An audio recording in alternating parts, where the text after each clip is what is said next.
So, hello everyone. Today's going to be a video about the obligation of getting vaccinated. So, I'm on the website of the UNESCO, which is the United Nations Educational and Scientific and Cultural Organization. So, it's the brainwashing educational arm of the UN. Of course, the Pope runs the UN. So, this is, the education arm. And so, we're going to have a look at their rules there. If we go here at the Universal Declaration on Bioethics and Human Rights, which is interesting. We're going to have a look only at the Article 6 here. Consent. Any preventive, diagnostics, and therapeutic medical intervention is only, I'm going to just underline it, just here, right? So, is only to be carried out with prior free and informed consent of the person concerned based on adequate information. The consent should, where appropriate, be expressed and may be withdrawn by the person concerned at any time and for any reason without disadvantage or prejudice. So right now, of course, it's respected, but basically the national laws have been put aside in many countries, in all countries, basically. And we see that it's the WHO that runs the show right now. It means that if we are to look outside of the country to see what's the law applicable to the vaccination potentially obligation, we should look at the UN. And the problem that we have here is that, the fact of forcing on people the vaccination is against these laws of the UNESCO, right? And so I think it's important that you guys, that we all share these things because clearly, it's not the government that runs the show. The prime minister and the presidents of the world, they are doing decrees, and decrees are done outside of the parliament or the Senate or whatever. So what it means is that we have to fall back on those laws, and they don't even consider those laws. You see, that's the papal system. And so the point two here, scientific research should only be carried out with prior free, express, and informed consent of the person concerned.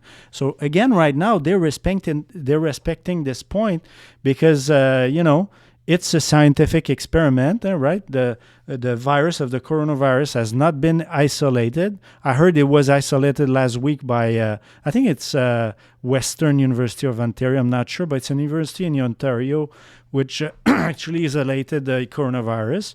So right now what we have is a mRNA technology, right? It's an invention. It should not be, maybe I should do another presentation on the definition of vaccination. We should not even use legally the definition, the word vaccination for COVID-19, as it is not giving us the virus in a small quantity so that our system can fight it and build antibodies. It's not what he's doing at all. Right now, even Anthony Fauci tells us that it may not even solve the problem of the COVID-19, the vaccination, and will not also because it's not a vaccine. We don't know what it's going to do. So it's a scientific research. It's a scientific test that we're doing right now on humans, and people are doing it right under free, express, and informed consent, supposedly, right?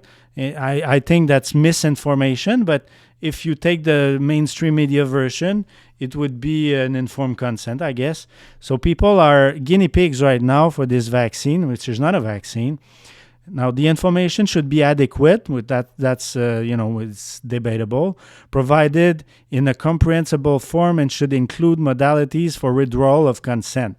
So right now, we don't have that, and if the people goes there and receive the vaccine, it means that they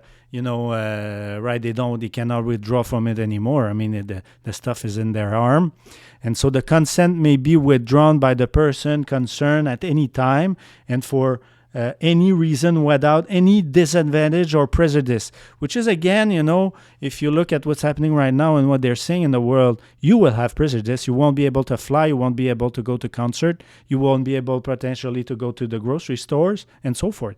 So there is a prejudice there. Exception to this principle should be made in accordance to ethical and legal standard adopted by the states. So we historically had that.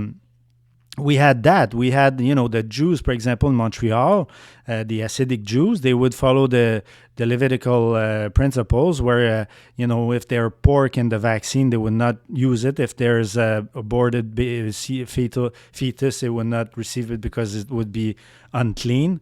And so, but right now, the state's laws, what we hear on media is not necessarily what's been taken out of the laws, but what's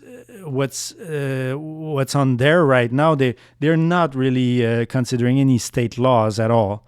And so, consistent with the principle of the provision set out in the Declaration, in particular in Article 27, and international human rights law. Of course, those human rights laws, they don't give any care of the freedom of conscience.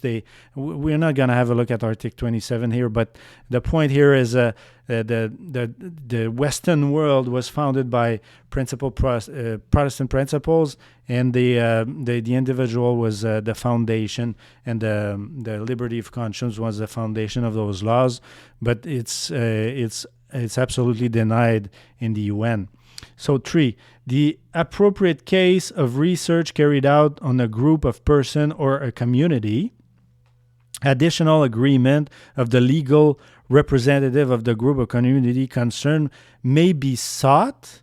In no case should a collective community agreement or a consent of a community leader or other authority substitute for an individual's informed consent. So this is an interesting one because you see they're starting vaccination in Washington. The faith leaders, they're all going there saying, that they're gonna get the vaccine and to open up, potentially gonna have to be vaccinated to go in a church, and it's a prejudice right there. But the point here is that I want to make is that we see that the leader of a community don't have the authority to substitute his opinion for an individual, and this is completely contrary to the common good of the Pope. The common good of the Pope is exactly the inverse. You see, working for the common good. If you research the common good, ultimately, if you look at my papal, are we under a papal interdict video, you're gonna see that the common good ultimately in the Catholic Church, it's Sunday. It's the worship on Sunday. That's their main common good.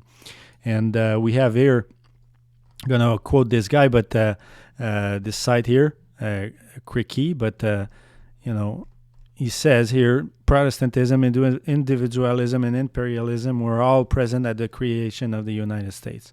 And indeed, this is the Protestant Reformation that brings us the individualism that we have today. It's contrary to the laws of the Catholic Church, and it's somewhat surprising that this principle is imbibed here. This line here is a Protestant principle. It's not a Catholic principle. And we're going to have a look here, just to maybe, again, I think it's important to, talk about this. We are presently in a papal interdict.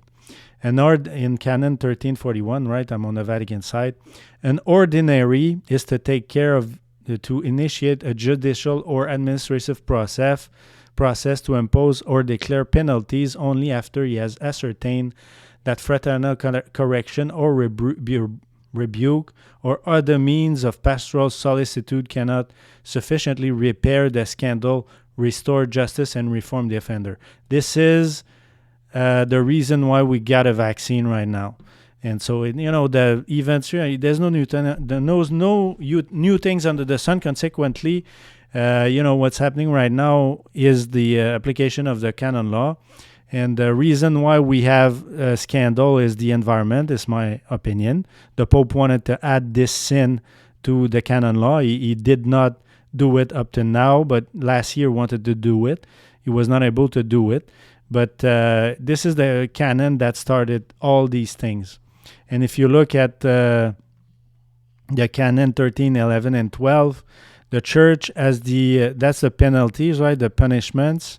The church has the innate and proper right to coerce offending members of the Christian faithful with penal sanction. The following penal sanction in the church: medicinal penalties, censured, which are listed here. I won't go there because we've seen it in my previous video on the papal interdict.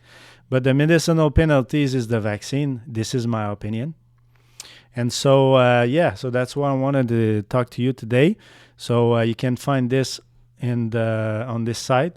And according to Article 6, it's important to understand that if the government laws, even though there is some kind of nationalism here, right, which in Canada, in the United States, is enforced. The state respect the religious rights. And what's have been going on the past 2 years in the U.S., particularly in the Jewish community in New York, they were forcing people to get vaccinated, and it's against this principle totally. So you see that the application of the UN laws, right? There's no parliament, there's nobody who defends you. This is canonical laws. And so if the church is not happy, they can change the rules. You have nothing to say. You have no representative at the parliament or the Senate or anything. And they apply the laws they want. This is the old system of the Catholic Church, the canon law system. This is what the Western world got rid of when the United States was founded. The principles of the canon laws were the principles of the foundation of the United States and its law, and the common law also. The common law of England, which was implemented in the United States, it was a protection against those laws. It's important to understand that. Those guys that founded, the Magna Carta and all of that in the 1200 in the UK, and it evolved ultimately to become, the common law we know in the US, with the maximum amount of freedom and the maximum amount of liberty for people, and the size of government was to be small and servant to the people. This has been reversed, and we're going back to the code of canon law of the Catholic Church. So it's important to do the link, otherwise we don't know who the enemy is and where it's coming from. So on that, I'll leave it at this, and God bless you. See you next time.